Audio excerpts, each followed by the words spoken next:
Assalamualaikum warahmatullahi wabarakatuh. Alhamdulillahi rabbil alamin.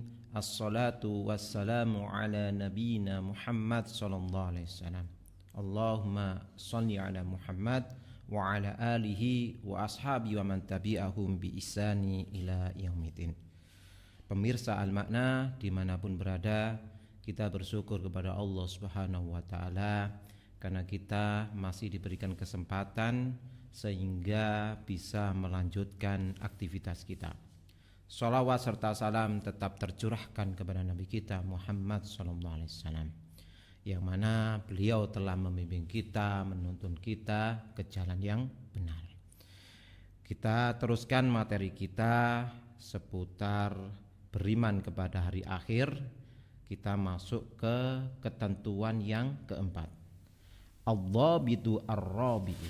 Jadi ketentuan yang keempat, alladzi yuzanu yaumal qiyamati salasatun, yaitu yang akan ditimbang pada hari kiamat adalah 3 perkara. Yang pertama adalah al-a'mal, yaitu amal dari seorang hamba. Disebutkan di dalam satu hadis ya bahwasanya amal hamba ini akan ditimbang adalah di dalam satu riwayat yang diriwayatkan oleh Imam Bukhari dan Imam Muslim dari sahabat Abu Hurairah radhiyallahu anhu, qala Nabi sallallahu alaihi wasallam, kalimatani habibatani ila rahman khafifatani 'alal lisan tsaqilatani fil mizan subhanallahi wa bihamdihi subhanallahil azim. Jadi 2 kalimat yang paling dicintai oleh Allah dan ringan di dalam lisan dan berat di dalam timbangan, yaitu kalimat subhanallah wa bihamdihi subhanallah. Jadi di sini disebutkan bahwasanya amalan yang dihisab di sini adalah amalan seorang hamba, disebutkan tadi saqilatani fil mizan. Jadi yang berat di dalam timbangan, yaitu amalan dari seorang hamba. Kemudian yang akan ditimbang pada hari kiamat adalah as-suhuf, yaitu catatan amal baik maupun amal buruk.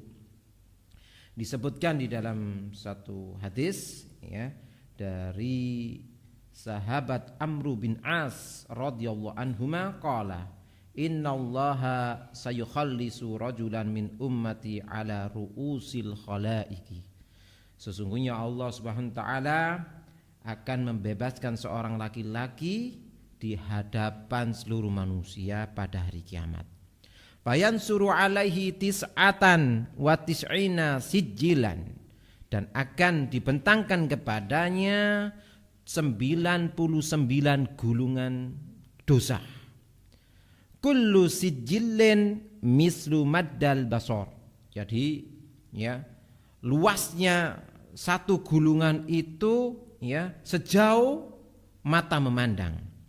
Kemudian Allah mengatakan kepada orang itu, summa yaqulu atunkiru min hadza syai'an.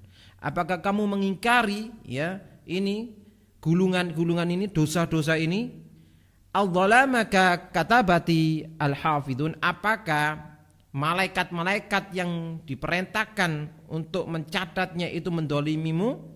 Maka orang itu mengatakan, la ya Rob, tidak wahai Rob. Kemudian Allah mengatakan, afalaka udrun, apakah kamu memiliki udur, alasan? Fayaqulu la ya Rob, dia katakan tidak wahai Rob. Fayaqulu bala inna laka indana hasanatan, sesungguhnya kamu memiliki kebaikan di sisi kami ya. Fa innahu la dulma 'alaika yauma, ya, yang ketika itu kamu tidak didolimi sama sekali. Fatahruju bitaqatun, kemudian dikeluarkan kartu, ya, dikeluarkan kartu. Fiha, di dalam kartu itu tertulis asyhadu alla ilaha illallah wa asyhadu anna muhammadan abduhu wa rasuluhu. Kemudian dikatakan kepada orang itu, fayaqulu uhdur waznaka, datangkanlah timbanganmu. Maka orang yang mengatakan, ya Rabbi, ma hadhil bitaqatu ma hadhihi sijjilan, wahai Rabbku, apalah arti kartu ini dibandingkan dengan gulungan-gulungan dosa itu? Faqala innaka la tudlam. Sesungguhnya kamu tidak akan didolimi. Kemudian fatudha'u sijilatu fi kaffatin wal bitaqatu fi kaffatin. Kemudian gulungan dosa itu ditaruh pada sisi satunya dan kartu itu ditaruh pada sisi yang lain. Fatosati sijilatu, maka gulungan dosa itu terangkat. Wasakulatil bitaqatu, kemudian yang lebih berat adalah kartu yang tertulis dengan kalimat La ilaha illallah wa anna Muhammadar Rasulullah. Maka kemudian fala yaskulu ma'asmillahi syai'un. Maka tidak ada yang lebih berat ya, sesuatu yang di dalamnya ada nama Allah Subhanahu wa taala. Ini merupakan keutamaan tauhid. Ini merupakan keutamaan tauhid sebagai penghapus dosa-dosa yang lainnya sebanyak apapun. Selama orang itu bertauhid, maka ini adalah keutamaan. Kemudian yang akan ditimbang yang ketiga adalah al-abdu nafsuhu, yaitu hamba itu sendiri, ya. Qad dalla ala annal abda yuzanu qauluhu ta'ala, ya. Jadi bahwasanya seorang hamba itu akan ditimbang, ya, sebagaimana firman Allah Subhanahu wa taala, fala nuqimu lahum yaumal qiyamati wasna, ya. Jadi mereka tidak ya akan dihakimi ya pada hari kiamat. Ya, yang dirinya mereka yang akan dihakimi. Kemudian di dalam hadis disebutkan dalam riwayat Ibnu Mas'ud radhiyallahu anhu, annahu kana yastani siwakan minal arak. Ibnu Mas'ud mengambil siwak dari kayu arak. Wa kana daqiqa saqaini, dan Ibnu Mas'ud ini fisik ya, betisnya itu kecil. Faja'alatir rihu takfa'uhu, kemudian tersingkap karena apa? Karena angin kemudian tersingkap. Kemudian para sahabat ketika itu melihatnya, fahdhahika qaum minhu, maka para sahabat ketika itu menertawakannya ketika melihat betis yang kecil. Faqala Rasulullah sallallahu alaihi wasallam, kemudian Rasulullah bersabda, mimma tadhakun, apa yang kamu tertawakan? Qalu, maka para sahabat mengatakan, ya Nabi ya Allah, wahai Nabi Allah, min diqqati saqaihi, ya, karena betis yang kecil itu. Faqala walladzi nafsi biyadihi, dan demi jiwaku yang ada di tangannya, maksudnya demi Allah, lahuma athqalu fil mizani min Uhudin, ya, kedua betis itu lebih berat di timbangan daripada gunung Uhud. Ini menandakan bahwasanya yang dihisab atau yang ditimbang adalah hamba itu sendiri, sebagaimana yang disebutkan di dalam hadis ini. Kemudian ketentuan yang kelima, adzabitu al-khamisu la tasihu syafa'atu yaumal qiyamati illa bi syartaini. Tidak sah syafaat itu, tidak benar pada hari kiamat kecuali ya terpenuhi dua syarat. Yang pertama adalah idnullahi li syafi'i ayyasfa', yaitu izin Allah terhadap orang yang diberikan izin oleh Allah untuk memberikan syafaat. Maka yang pertama tadi adalah idnullahi li syafi'i ayyasfa'. Hada syaratul awal min syuruti syafaatin maqbul. Ini adalah syarat pertama dari syarat syafaat yang diterima. Dan telah disebutkan di dalam surat Al-Baqarah ayat 255, Allah mengatakan, man dzalladzi yashfa'u indahu illa bi'idni. Tidak ada syafaat di sisi Allah kecuali dengan izinnya, kecuali dengan izin Allah. Dan juga disebutkan di dalam surat As-Saba, surat Saba ayat 23, Allah mengatakan wala tanfa'u syafa'atu indahu illa liman adinallahu, dan tidak bermanfaat syafaat di sisi Allah kecuali bagi siapa yang telah diizinkan oleh Allah untuk memberikan syafaat. Ini syarat yang pertama, yaitu izin dari Allah kepada orang yang memberikan syafaat. Kemudian syarat yang kedua adalah ridallahi lil masfu'i lahu ayyusfa'a fihi, yaitu keridhaan Allah terhadap orang yang diberikan syafaat. Hada syartu tsani min syuruti syafaati al-maqbulati. Ini syarat kedua dari syarat syafaat yang diterima.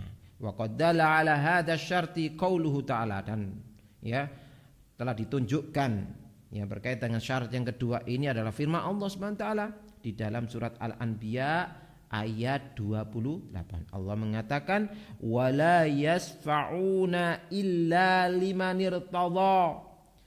Maka para malaikat itu ya tidak bisa memberikan syafaat ya illa liman irtadha, kecuali yang Allah ridhoi, kecuali kepada siapa yang Allah ridhoi. Dan begitu juga disebutkan di dalam surat An-Najm ayat 26, Allah mengatakan wa kam mim malakin fis samawati la tughni syafa'atuhum syai'a illa min ba'di ayyadanallahu liman yasha'u wa yardha. Dan berapa banyak malaikat di langit yang syafaat mereka itu tidak bermanfaat sama sekali. Illa min ba'di ayyadanallahi, kecuali setelah diizinkan oleh Allah, liman yasha'u wa yardha, bagi siapa yang Allah kehendaki dan bagi siapa yang Allah ridhoi. Maka syafaat itu tidak benar, tidak diterima kecuali dengan dua syarat. Syarat yang pertama adalah Allah mengizinkan ya kepada orang yang memberikan syafaat. Yang kedua adalah Allah meridhoi kepada orang yang diberi syafaat, dan juga karena izin dari Allah Subhanahu wa taala. Kemudian dobit yang terakhir di beriman kepada hari akhir itu, dobit yang keenam yang terakhir, adzabitu as-sadis, ketentuan yang keenam. Alladzi yamutu musiran ala ma'siyatin amruhu ilallahi in syaa'a 'adzabahu 'adlan wa in syaa'a ghafara lahu fadlan wa karaman. Jadi siapa yang meninggal ya di atas terus menerus di atas maksiat, maka perkaranya itu ya dikembalikan kepada Allah. Jika Allah berkehendak, maka Allah adab sebagai bentuk keadilan, dan jika Allah berkehendak, Allah ampuni dia sebagai bentuk karunia Allah Subhanahu wa taala. Maka telah disebutkan di dalam banyak ya di ayat dan disebutkan di dalam hadis, salah satunya disebutkan di dalam surat Al-Hujurat ayat 9. Allah mengatakan wa in ta'ifatani minal mu'minina tatalu fa aslihu bainahuma. Dan jika dua kelompok dari kalangan orang yang beriman itu saling bunuh-membunuh, berperang, fa aslihu bainahuma, maka damaikanlah keduanya. Fa in bagat ihdahuma 'alal ukhra faqatilu allati tabghi hatta tafi'a ila amrillah. Dan jika salah satu dari kedua kelompok itu ya dia tidak menepati janjinya dari perdamaian itu, maka faqatilu, maka perangilah, alladzi tabghi hatta tafi'a ila amrillah, yaitu orang-orang kelompok yang tidak menepati perjanjian itu hingga mereka kembali kepada perkara Allah, hingga mereka kembali kepada ya perintah Allah. Fa in fa'at fa aslihu bainahuma, dan jika mereka sudah memenuhi ya janjinya itu, faslihu bainahuma, maka damaikan di antara keduanya, bil adli, dengan adil, wa aqsitu, dan berbuat adillah, innallaha yuhibbul muqsitin. Jadi ini orang saling membunuh tapi tetap disebut minal mu'minin, dari kalangan orang-orang yang beriman. Dan juga disebutkan di dalam hadis ya dari Abi Sa'id Al-Khudri radhiyallahu anhu bahwasanya Rasulullah SAW bersabda, yudkhilullahu ahlal jannati al-jannatah. Jadi Allah memasukkan surga orang yang ahlu surga, Yudkhilu may yasha'u bi rahmati. Allah memasukkan orang yang masuk surga itu sesuai dengan kehendaknya, dengan rahmatnya. Wa yudkhilu ahlan nari nar. Dan Allah juga memasukkan ya penghuni neraka ke neraka. Sumayaqulu, kemudian Allah mengatakan, unduru man wajadtum fi qalbi mithqala habbatin min khardal. Ya, lihatlah ya, apabila kalian mendapati di dalam hatinya ada iman sekecil biji sawi, min iman, dari keimanan, fa akhrijuhu, maka keluarkanlah, fayukhrajuna minha humaman, maka ya dikeluarkan dalam kondisi sudah gosong, qad imtahasu, karena telah terbakar di neraka, fayulquna fin nahril hayati awil haya, kemudian dilemparkan ke sungai kehidupan, fayanbutu fihi kama tanbutul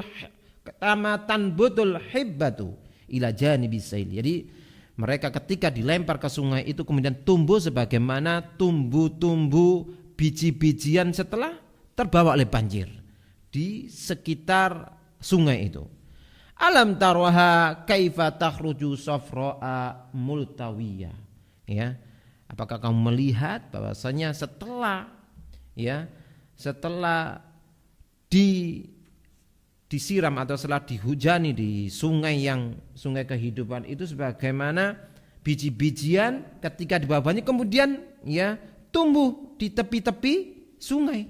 Begitulah kondisi orang-orang yang dikeluarkan dari neraka. Maka di dalam hadis ini disebutkan bahwasanya orang yang berdosa besar, yang bermaksiat ya, itu ya nanti jika Allah berkehendak maka diadab sesuai dengan kehendak Allah sebagai bentuk keadilan Allah, tapi tidak selama-lamanya di neraka. Maka kesimpulannya adalah wa hukmu man mata musiron ala maksiatin annau tahta masyiatillahi ta'ala. Maka hukum bagi orang yang mati ya, yang terus-menerusan di dalam kemaksiatan belum bertobat kemudian meninggal, maka ya perkaranya itu di bawah kehendak Allah. Insyaallah ghafara lahu. Jika Allah berkehendak maka Allah mengampuninya birahmati, dengan rahmat Allah, fadlan wa karaman minhu, ya sebagai bentuk karunia Allah ya dan kemuliaan Allah. Kemudian wa insya'a adzabahu bi'adlihi. Jika Allah berkehendak, orang yang berdosa ya, yang bermaksiat itu, yang terus-menerus maksiat kemudian meninggal itu diadab sebagai keadilan ya Allah. Jadi sebagai keadilan dari Allah. Wa in dakhala nara la yukhallidu fiha ya. Walaupun seandainya orang yang bermaksiat itu, yang kemaksiatannya itu tidak mengeluarkan dari keislamannya ya, dia ketika masuk neraka la yukhalladu fiha, tidak selama-lamanya di neraka ya. Kemudian dimasukkan ke surga selama dia itu mempunyai iman walaupun sebiji sawi. Dan juga dalil yang lain ya, di dalam surat An-Nisa 116 Allah mengatakan innallaha la yaghfiru ayyushraka bihi wa yaghfiru ma duna dzalika liman yasha wa may yusyrik billahi faqad dhalla dhalalan ba'ida. Sesungguhnya Allah tidak mengampuni dosa orang yang menyekutukannya, yang meninggal dalam keadaan menyekutukan Allah. Wa yaghfiru ma duna dzalika liman yasha, dan Allah mengampuni dosa selain syirik. Ya, ini sebagai syahid pendalilan bahwasanya ya orang yang meninggal di atas maksiat itu perkaranya dikembalikan kepada Allah. Jika Allah berkehendak maka diampuni langsung, jika Allah berkehendak disiksa sebagai bentuk keadilan Allah Subhanahu wa taala. Kemudian kesimpulan dari materi ini adalah wa bihada yatazihu madhhabu ahli sunnati wal jamaah. Maka jelaslah ya madhab ahlussunnah wal jamaah di dalam menyikapi orang yang meninggal di atas kemaksiatan ya, au murtakabil kabirat, atau orang yang jatuh pada dosa besar, dunal kufri, yang tidak sampai kepada kekufuran. Maka ya ada dua ya kesimpulan di sini ya. Maka orang yang meninggal di atas kemaksiatan yang kemaksiatannya itu dosa besar itu ya tidak menyebabkan kekafiran, maka di dunia dihukumi sebagai mukminun naqisul iman, ya. Orang yang beriman tapi imannya itu berkurang. Adapun di akhirat tahta masyiati insyaallahu ghufira lahu wa insya'a adzabau. Jadi di bawah kehendak Allah, jika Allah berkehendak diampuni langsung, jika Allah berkehendak diazab tapi tidak selama-lamanya.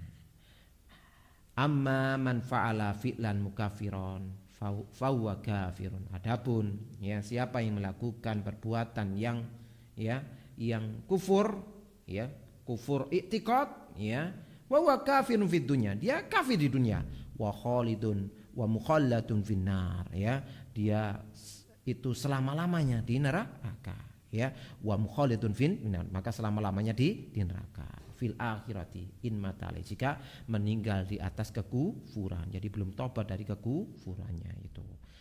Ya, demikian telah kita selesai telah kita bacakan materi beriman kepada hari akhir. Ada 3 sesi, ya. Yang belum menyaksikan sesi yang pertama dan kedua bisa disaksikan di video yang sebelumnya. Dan insya Allah kita di pertemuan yang akan datang kita akan membahas tentang beriman kepada qadha dan qadar, kepada beriman kepada takdir, ya. Semoga bermanfaat. Wa akhirul kalam. Assalamualaikum warahmatullahi wabarakatuh.